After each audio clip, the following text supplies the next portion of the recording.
I sat at the kitchen table in my little bungalow in St. Petersburg, Florida, the one with the cracked terrazzo floors and the jalousie windows that rattled when the Gulf winds picked up.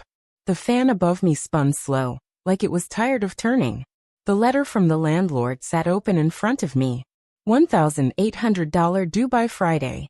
Late fee, $200. No exceptions. My son Mark had come over that morning, coffee in one hand, phone in the other, already late for his important meeting. He didn't ask how I was.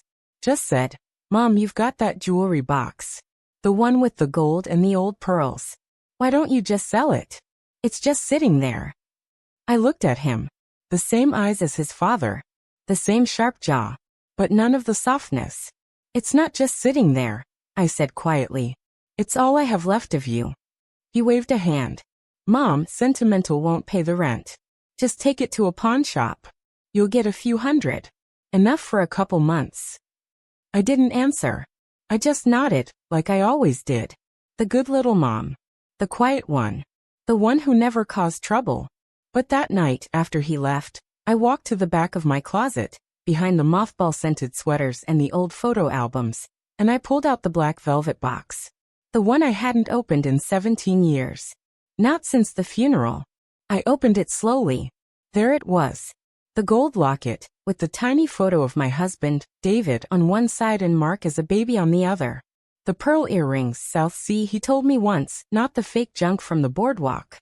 The sapphire bracelet, engraved. For my treasure. 1969. And at the bottom, wrapped in tissue paper, the Art Deco diamond ring. The one he'd hidden under the mattress on our 25th anniversary, whispering, "One day, this will be worth more than this house. Keep it safe. For you." I never thought I'd sell it. Not ever. But the rent was due. And Mark said, "Just sell it." So I did what he told me. I went to a pawn shop on Central Avenue. The kind with bulletproof glass and a sign that said, "We buy gold. Cash today." The man behind the counter, young, tattooed, chewing gum, looked at the pieces, weighed the gold, scratched at the stones with a tool. $4.20, he said. I blinked. For all of it. "Lady, it's old, but the stones are small. Pearls are dull. Rings got a chip. $420. Take it or leave it." I almost did. I almost walked out. But then I saw the eviction notice in my mind. I saw my things on the curb. I saw Mark's face. Not sad, just annoyed that I'd made it a problem. So I took the $420. I paid the rent. I said nothing. But that night, I couldn't sleep. Something about the way the man had scoffed at the ring. The way he'd called the pearls dull. It didn't feel right. I remembered David whispering. This ring was worn by a woman who danced in Havana in 1928. He'd bought it from an old Cuban dealer in Miami, who said it came from a Casa Grande in Havana, smuggled out during the revolution. I didn't believe him then. Thought it was just a story. But now, I wondered. So I did something I hadn't done in decades. I Googled.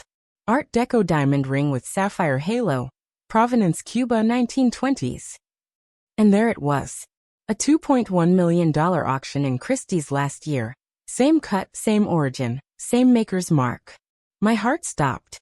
I kept searching. Found a jewelry historian in Sarasota, retired appraiser, worked with Sotheby's for 30 years. I called. Hesitant. "I have a ring.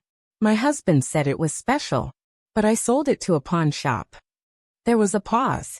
"Ma'am," he said slowly, "what did the pawn shop pay you?" $4.20. Silence. Then, "You need to get it back. Now. That ring could be worth $1.8 million, if it's authentic. And if it's from that era, with Cuban provenance, it's not just a ring. It's history." I didn't sleep that night. I went back the next morning. The pawn shop owner was surprised to see me. "I want it back," I said, holding out the $420. He smirked. "You got a receipt?" "No. Sorry. Sold it already." I felt the floor tilt. To who? Some dealer from Miami. Paid cash. Gone yesterday. I stood there small in my floral housecoat, my hair in curlers. And then I did something I hadn't done in 50 years. I laid my hands flat on the counter and looked him in the eye. That ring is part of a stolen Cuban family heirloom. I'm getting it back. And if you don't tell me where it is, I'll call the FBI art crime team. I'll file a provenance claim. I'll make sure your license is pulled. And I will go public." He laughed. "You? A grandma?" I pulled out my phone. "You have 24 hours, I said. Or I start calling. And I'm not bluffing." I walked out. I didn't know if I'd win. But I knew one thing. I wasn't the quiet old woman they thought I was. I called the appraiser. Told him what happened. He helped me contact a cultural heritage lawyer in Tampa, pro bono, because he said, "This is about more than money. It's about memory." We filed a reclamation claim under the Cuban Assets Control Regulations. The ring had a documented paper trail from 1928 to 1960, and my husband had a receipt from the 1970s. The dealer in Miami was found. He tried to fight it, said he bought it in good faith.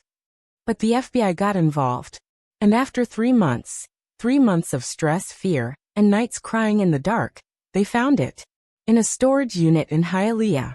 The ring, the locket, the pearls, the bracelet, all returned. The appraisal came in 2 weeks later. Total value, $2.3 million. The ring alone, $1.9 million. The pearls, $280,000, because they were natural, not cultured. I sat in my little bungalow, the same cracked floor, the same rattling fan, and held the velvet box in my lap. And I laughed. Not a happy laugh. A triumphant one. I didn't sell it. I didn't keep it. I did something bigger. I called the lawyer. "I want to auction it," I said. "But not for me. For others like me." And that's how the David and Rosa Heritage Fund was born. A nonprofit that helps elderly women facing eviction, medical debt, or family abandonment. Especially those with hidden assets, unvalued heirlooms, or stolen histories. Because I realized something. We don't sell our past to survive. We reclaim it and use it to save others. The auction made $2.4 million. The ring sold to a private collector in Madrid who said, "It's not just jewelry. It's a story worth preserving." With that money, we've already helped 47 women keep their homes. We've funded legal aid for elders facing family exploitation. We've taught financial literacy to seniors.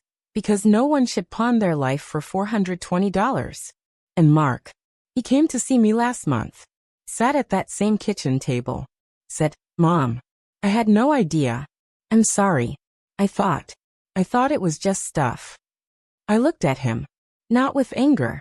With clarity. "It wasn't just stuff, Mark. It was me. And you almost made me throw myself away." He cried.